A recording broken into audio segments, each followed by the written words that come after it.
Hi, my name is June Hur, and I'm the author of Silence of Bones. It's going to be out on April 21st. This book is set in Joseon Dynasty, Korea, and it's about an indentured servant named Sol who must assist a young inspector with the investigation into a dead noblewoman. So I'll begin by reading from the first scene in chapter 1. The capital lay deep inside. I'll start again. The capital lay deep in stillness. The dirt road usually clamored with life by morning outside Cheongdok Palace. Women crowding fish stalls, farmers carrying produce, scholars garbed in silk robes, and monks with prayer beads strung around their necks. And there would always be a mob of children, faces burnt and glistening in the sticky heat, chasing one another down the street, but not today. Do you suppose the rumors are true, Officer Ken? Rain pitter-pattered against the black tiled roofs as I lowered the satgat over my face, allowing the drops to dribble down from the pointed top and off the wide brim. Whispers that the king was assassinated. Mud squelched under boots as police officers trudged ahead. Officer Ken, the last in line and the youngest of all, sent me a fierce look over his shoulder. Watch what you say. The capital is nothing like your countryside. He was referring to Incheon Prefecture. A few months had passed since I'd left home, brought to the capital to be trained as a police tamil, an indentured servant of all work. But I'll tell you this much. Officer Ken eyed our gray surrounding as he adjusted the sash belt over his black robe. When King Cheongjo died, there came a terrible noise of weeping from Mount Samgak, and rays of sunlight collided, then burst into sparks. An omen? I whispered. A bad omen. The old order has passed, and the new will come with a river of blood. The king was dead, and our lives were going to change. I had learned this while serving wine to police officers, eavesdropping into the accounts of politics and treachery that oftentimes left me overexcited. It was all I could think of, even as we were journeying to a crime scene, summoned there by the inspector. Let me tell you something about the capital, newcomer. The one thing everyone wants is power, to gain it or to stabilize it. He clucked his tongue and waved me away. What use has a Talmud to know such things? No woman should talk so much as you. Annoyance pinched at me as I followed in his shadow. He was right, of course, though I did not yet consider myself a woman. I was only 16. Still, I'd learned that among the 7 sins a woman could commit, one was talking excessively. A man could even divorce his wife because of her chattiness. I blamed older sister for my longing to know more. She was unusually learned for a servant, with vast knowledge of Buddhist and Confucian verses. She would always try to hide it from me and the villagers. I would tug at her long sleeve, asking her to tell me more, but she would always pull away and say, "It is better for you not to know these things. Do not stand out. Do not be so curious. Then you will have a long life, soul." I had resented her for this, though now I understood her better. The longing for knowledge only got me into trouble these days. You there. I looked ahead. Inspector Han in the near distance, watching me from beneath the wide brim of his black police hat, the string of his beads that strapped his chin trembling in the gusty rain. Behind him was his team of men, who must have arrived at the scene before us. 2 officers, a coroner's assistant, a legal clerk, and a police artist. I hurried towards the inspector, while the 6 officers who had traveled with me exchanged information among themselves, murmuring in my periphery. Found by a watchman. When? He was patrolling the south gate, and at the end of his watch, there she was. I gathered my hands before me and bowed to Inspector Han, deeper than was necessary. He was one of the few worthy enough to see the top of my head. He was to me the great spotted leopard from my village, the speedy and well-muscled hunter who excelled at climbing and jumping and in slipping silently through the grass with scarcely a ripple. "You called for me, Inspector?" I said. "Have a look at her." He gestured at a lump a few paces away. I walked into the vast shadow of the wall that enclosed Hanyang, the capital of Chosun.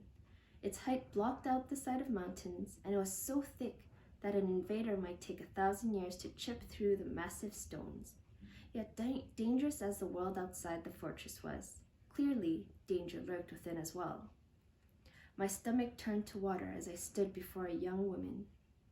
She lay sprawled, drenched in the rain, her face turned to the ground, her long dress and jacket of silky rami cloth, the hem and silk sleeves richly embroidered with floral patterns, marked her as a noble. "Roll her over," Inspector Han ordered. "We have yet to see her wound." I stepped over the corpse, crouched, and grabbed her shoulder. This was why the Capitol Police Bureau kept female servants like me. I was an extension of the officers, my hands used by them to arrest female criminals and to examine female victims, an inconvenience for the police, and yet men were forbidden from touching women who were not directly related to them. It was the law, Confucius's law. As I flipped the corpse around, her voluminous skirt whispered, and I almost jumped back when her long, soggy hair clung to my sleeve. "Don't yelp." I closed my eyes, panic thrumming in my chest. Never had I touched a murdered corpse before, having worked at the police bureau for only a few months. I sucked in a deep breath and peeled the damp strands off me, then forced my gaze back down. Blood stained her white collar. A deep gash with puckered edges stretched across her pale throat. A cloudy film covered her eyes, and a bloody cavern was dug into her face, like the staring hole of a skeleton's nose. "Stabbed in the neck," Inspector Han said. He gestured to the tassel-like ornament tied to the victim's skirt. "No one has stolen the norige, and the jewel pin is still in her hair. This is no robbery. What is that under her left shoulder?" I lifted the shoulder, a small, bloody knife with a silver handle. I looked back at the norige hanging from the victim.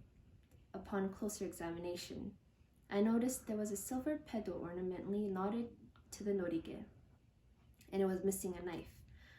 My hands moved on their own accord, taking the murder weapon and slipping it into the turquoise, stone-encrusted sheath. "It belonged to her," the inspector whispered, a frown in his voice. "Give that to the clerk." I did so, stunned that the victim's own decorative knife had resulted in her death. "Now, look for her identification tag." "Nay," I patted the corpse, buried my hand into her skirt, and discovered a yellow tag of poplar wood. By law, everyone in the Chosen Kingdom had to carry one. There were characters engraved into the wood, likely indicating the bearer's name, place of birth, status, and residence. But I couldn't say for sure. For to me, words were brushstrokes with no meaning. It was like classical Chinese writing. It was likely classical Chinese writing, the official script of our kingdom. For what else could it be? Our native script, Hangul, seemed to have more circles and straight lines. Placing the tag in the inspector's outstretched hand, I looked up, wanting to see his reaction to whatever name was written. But my gaze only managed to reach his chin, for I knew not to hold the stare of my superior. To this day, I still didn't know the color of Inspector Han's eyes. Lady O, daughter of the cabinet minister O, and only 19 years old. A murmur rose among the officers. "Pity, gone at such a young age," someone said. "I'll wager her family's enemy killed her. Members of the Southerner faction like him have too many rivals." As they shared their low-voiced speculations, I dragged the corpse towards Inspector Kyun and Co, who were holding a wooden stretcher, waiting for me. No one else but I, the Tamil girl, was permitted to move the female corpse. I clenched my teeth against the ache in my chest. In the past few days, an unusually high number of corpses had been carted in. The bodies of servants and peasants. Officers had looked upon their deaths as casually as they would butchered meat.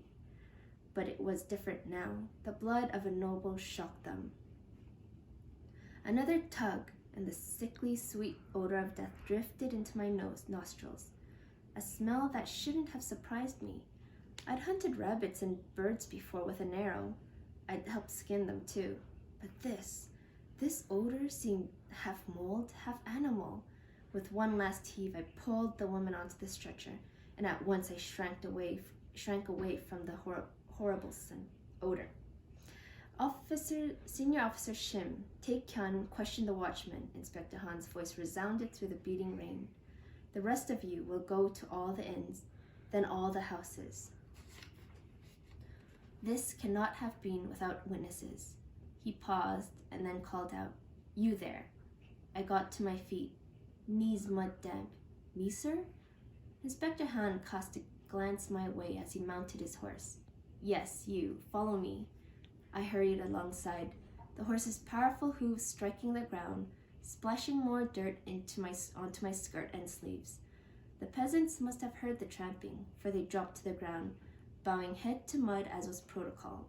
Inspector Han was not only an aristocrat, but he was a military official of the 5th rank, a rank very few noblemen achieved in their lifetime. No one would dare refuse to bow to a man such as he. But me? I was born a servant, and thus belonged to the Palchon, the 8 meanest groups of people. Our low-born class was crowded with monks, shamans, clowns, butchers, and the like. All of us, in one way or another, were considered polluted. Still, I imagined they were bowing to me. And that's it. Thank you.